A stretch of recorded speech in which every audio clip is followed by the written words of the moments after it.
Hello everyone, welcome to this channel आनेक education point. Myself Ina Takkar और आज हम बात करने वाले ईवीएस की यानी एनवायरमेंटल साइंस की। जो भी सेमेस्टर फर्स्ट में है, फर्स्ट ईयर का सेमेस्टर 1 दे रहे हैं, ग्रेजुएशन कर रहे हैं सोल से या फिर कहीं से भी, और उनके पास ईवीएस है, चाहे वो एनसी वेब हो, चाहे वो सोल्स हो, चाहे वो रेगुलर हो, उनके पास ईवीएस है तो वो डेफिनेटली कर सकते हैं। उनको कौन कौन सी यूनिट पढ़ के जानी है। देखो, इन्वायरमेंटल साइंस एक ऐसा सब्जेक्ट है जिसके अंदर इंपॉर्टेंट क्वेश्चन तो आपको मैं बता दूंगी, बट उससे पहले आपको हर चीज पता होनी चाहिए, क्योंकि इसके अंदर आपकी यूनिट बहुत कम है तो क्वेश्चन कैसे भी करके पूछा जा सकता है। तो यूनिट को जरूर से जरूर समझ ले। जिनके पास भी 10 ईयर नहीं है वो सोल की बुक से इसको पढ़ लें, समझ लें। और अगर उनके पास सोल की बुक भी नहीं है तो उनको ये वीडियो देखना बहुत ही ज्यादा जरूरी है, सबके लिए जरूरी है, क्योंकि उन्हें मेन टॉपिक पता चल जाएगा और उसके बाद वो यूट्यूब पर सर्च भी कर सकते हैं।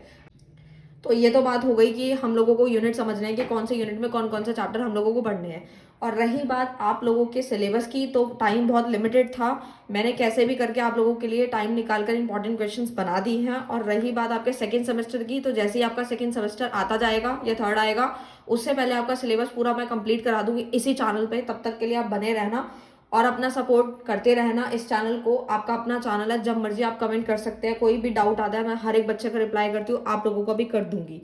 ठीक है, तो मेक श्योर कि सेकंड सेमेस्टर जैसे ही आपका आएगा, थर्ड जैसे भी आपके सेमेस्टर आते जाएंगे तो आपको वीडियोस मिलती जाएंगी। पूरा लेक्चर मैं डालूंगी, वो आप देख लीजिएगा, शॉर्ट के अंदर डाल दूंगी ताकि आप लोगों को समझ में आ जाए। लेकिन अभी आप सिर्फ इंपॉर्टेंट क्वेश्चन ही कर लें, ठीक है। सोल की बुक तो यूनिट नंबर 1 देख लेते हैं। वीडियो को बिल्कुल स्किप मत करना, ये मत सोचना कि पूरा यूनिट खत्म हो गया और उसके बाद जो है हम स्क्रीनशॉट ले लेंगे। वो तो ठीक है, आपको पूरा पता चल जाएगा, बट जो बीच में इंपॉर्टेंट जो चीज़ें मैं आप लोगों को बताती हूँ वो आपके स्किप हो जाएंगी फिर, ठीक है। तो सबसे पहले यूनिट नंबर 1 की बात करूँ तो उसमें है इंट्रोडक्शन, ठीक है। Introduction to environmental studies, environmental studies, ठीक है। आपको पहली यूनिट में ये पढ़ना है। और जो भी बच्चों के पास सोल की बुक नहीं है या कोई भी 10 ईयर वो नहीं ले पाए हैं, कोई ट्यूशन नहीं ले पाए हैं, तो घबराओ मत। मैं इसके अंदर भी आप लोगों को बताती हूँ कि क्या क्या टॉपिक है, वो आप यूट्यूब पे सर्च कर लेना, आपको मिल जाएंगे।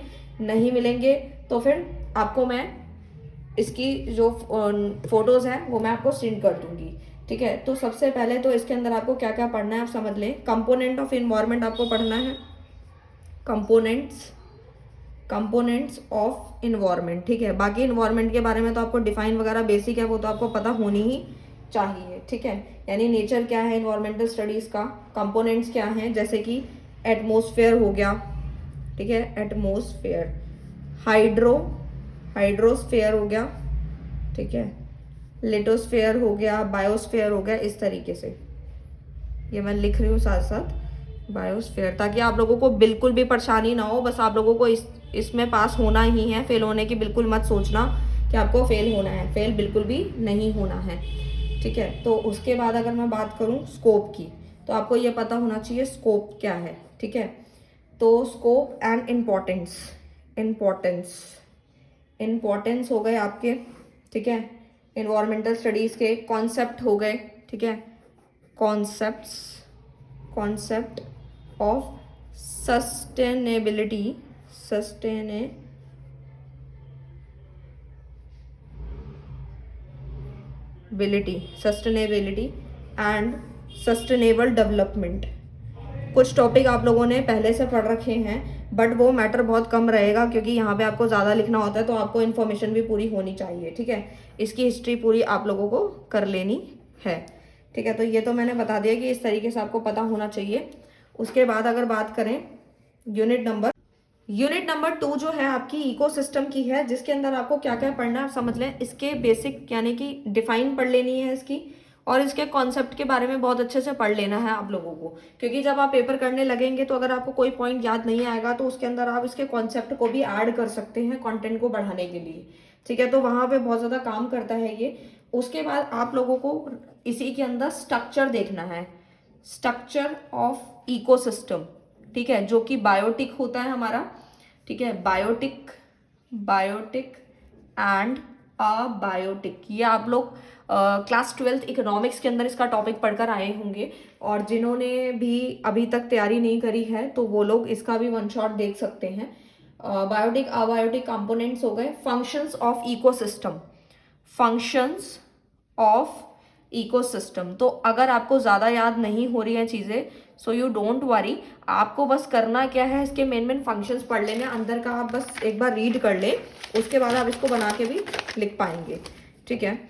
उसके बाद जो है टाइप्स ऑफ इकोसिस्टम आपको पढ़ के जाना है। शॉर्ट नोट में उसमें दिया जाता है आपको कि इकोसिस्टम के टाइप्स दे दिए जाएंगे और उसको एक्सप्लेन करना होगा, ठीक है ना। जैसे ग्रासलैंड हो गया, डेजर्ट हो गया, इस तरीके से आप लोगों को पूरा पता होना चाहिए। इसीलिए टाइप्स ऑफ इकोसिस्टम तो आपको पूरा रीड करना ही करना है, क्वेश्चन कहीं से भी बनाया जा सकता है। उसके बाद आता है इकोसिस्टम की सर्विसेज। इकोसिस्टम सर्विसेज ये भी आप लोगों को देख लेनी है, जिसके अंदर क्या क्या आता है। कल्चरल हो गया, सपोर्टिंग हो गया, रेगुलेटिंग हो गया, ये सारे आ जाते हैं उसके अंदर, ठीक है। अच्छा, उसके बाद आता है यूनिट नंबर 3। यूनिट 3 जो है आपका, वो है आपका नेचुरल रिसोर्सेज के ऊपर। नेचुरल रिसोर्सेज, ठीक है, नेचुरल रिसोर्सेज। तो नेचुरल रिसोर्सेज के अंदर आपको क्या क्या पढ़ना है वो आप एक बार समझ लें। सबसे पहले आपको पढ़ना है लैंड रिसोर्सेज, लैंड रिसोर्सेज, ठीक है। और उसके बाद आता है water resources. Third one is energy resources, ठीक है। एंड केस स्टडी आप लोगों से पूछी जा सकती है, तो वो भी आप अच्छे से पढ़कर जाएं, क्योंकि केस स्टडी आपको पता है किसी भी टॉपिक पे बनाई जा सकती है। जब आप लोग 10 ईयर देखेंगे या लास्ट 5 ईयर्स क्वेश्चन देखेंगे तो आपको मिलेगा। उसके बाद आता है यूनिट नंबर 4। यूनिट नंबर 4 जो है आप लोगों का, वो आता है environmental pollution and control, right. तो ये आपका है इन्वायरमेंटल पॉल्यूशन एंड कंट्रोल के अंदर आपको क्या क्या पढ़ना है वो भी आप एक बार समझ लें। जिसमें सबसे पहला आता है इन्वायरमेंटल पॉल्यूशन, ठीक है। ये टॉपिक बहुत ज़्यादा इंपॉर्टेंट है, क्वेश्चन कैसे भी बन सकता है, ट्रू फॉल्स भी बन सकता है, मैचिंग भी पूछी जा चुकी है, तो इसीलिए आपको टॉपिक पे ज़्यादा फोकस करना है। जिसमें क्या क्या आता है इन्वायरमेंटल पोल्यूशन में, आपको पता है एयर हो गया, वाटर हो गया, सॉइल हो गया, थर्मल हो गया, नॉइज हो गया, थर्मल हो गया, ठीक है। तो इस तरीके से आपको इन्वायरमेंटल पोल्यूशन के बारे में अच्छे से डिटेल में पढ़ना है, ताकि वो कोई सा भी पूछे आपको वो आता ही हो और आप इसको कर पाएं। फिर इसके कॉजेस, इफेक्ट्स, कंट्रोल, ये सब भी आप लोगों को देख लेना। बेसिक सारे टॉपिक इससे रिलेटेड जितने भी बनते हैं आप लोग देख लें। उसके बाद आता है सॉलिड वेस्ट मैनेजमेंट के बारे में आप लोगों को पढ़ना है, ठीक है, मैनेजमेंट के बारे में। उसके बाद आता है पॉल्यूशन कंट्रोल मेजर, कि पॉल्यूशन को कैसे कंट्रोल किया जा सकता है, उसके कौन कौन से मेजर्स हैं वो आपको पता होने चाहिए। फिर पॉल्यूशन के ऊपर केस स्टडी, पॉल्यूशन के ऊपर थोड़ी स्पेस कम है यहाँ पे, तो यहाँ लिख लीजिए पॉल्यूशन केस स्टडी, ठीक है। तो इस तरीके से था ये हमारा पूरा 4 यूनिट्स थे। 4 यूनिट के अंदर क्या क्या पढ़ना था वो मैंने आपको डिटेल में बता दिया है। अगर आपको इससे रिलेटेड कोई भी डाउट आता है, आप अपना चैनल समझ के विदाउट एनी डिफिकल्टी आप लोग कमेंट कर सकते हैं, मैं आपका रिप्लाई जरूर दूंगी, सबका देती हूँ, आपको भी मिल जाएगा।